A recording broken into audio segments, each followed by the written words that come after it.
The thing that stuck out, Allison, was this idea of doing it in our own strength. Yeah, I think, it's impossible for us to live a fulfilling life in our own strength.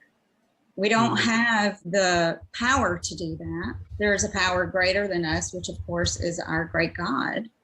And he's gifted us with the power to live the way that he calls us to live. Yeah. And trying to do it in your own strength will drive you crazy and ultimately end up causing you to look more within yourself at what a failure you are.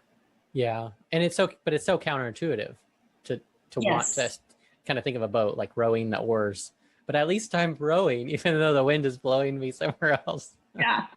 Yeah. The lens that I've been hearing the last few minutes has been like in the corporate, the institutional church, the casual ecclesia, the dualism ecclesia. And I think what I keep coming back to in my own journey is, why did it take so long for me to understand, as cliche as it sounds, it's about a relationship and not about a religion.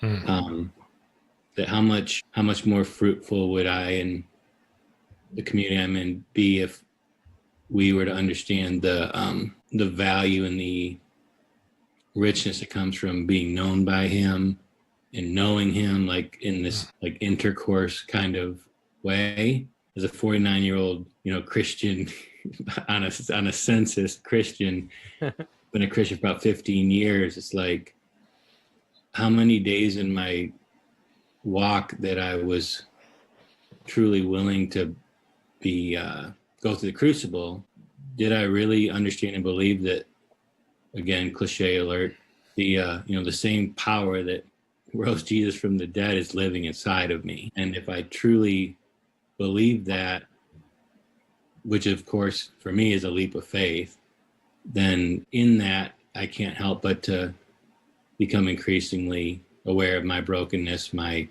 limitations, the futility of my own power.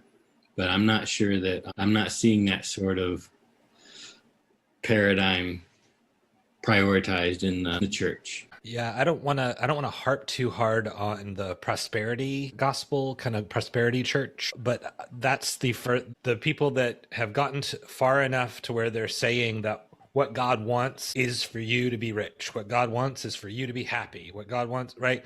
And after a little while, if we buy into that narrative, we have no opportunity. We start to drown out the opportunity to do what Todd is talking about, which is to have a very simple message, which is it's about a relationship, right? And I think that's the gift, right? The gift that we get later on when we die, we go to heaven, right? We spend the eternity with God. But on the earth, the gift that we're given is the relationship and the ability to have those relationships with others. Right. I don't know if I just trampled on what you were trying to say, Todd, or if that was in line. I mean, one of the biggest takeaways I took from this study, and maybe stepping on a question or something, was because it kind of dovetails with what we were just talking about, is like, if God's plan for our lives is to truly partake in the divine nature of himself, well, that means we have to be willing to let him remove the human nature in ourselves. And I think, at least for me, in the crux of it is,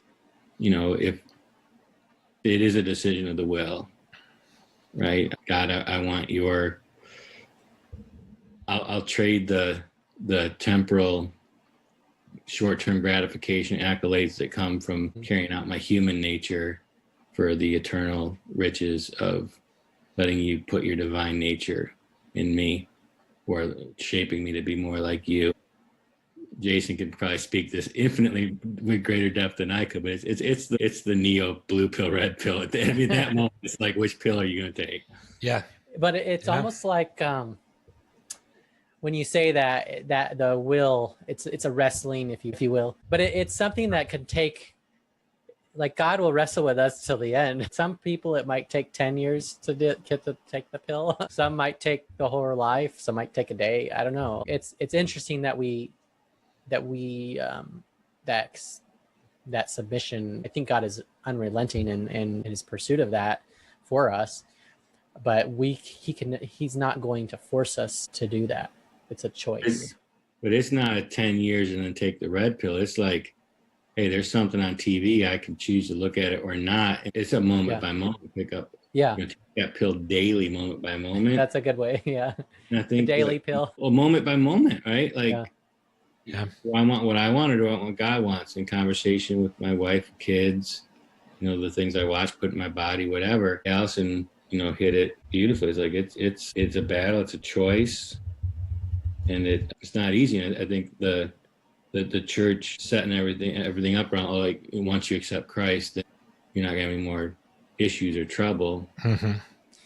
Yeah, and I wonder if that's where we've dropped the ball, evangelizing, and then the accumulation. Like, how many people can we save? And then we forget about coming back around to disciple them towards that transformation in the way that we've been transformed, and paying that forward in the way that Christ has done for us. But if you become a Christian and you never experienced that love, then how can I give that love, right?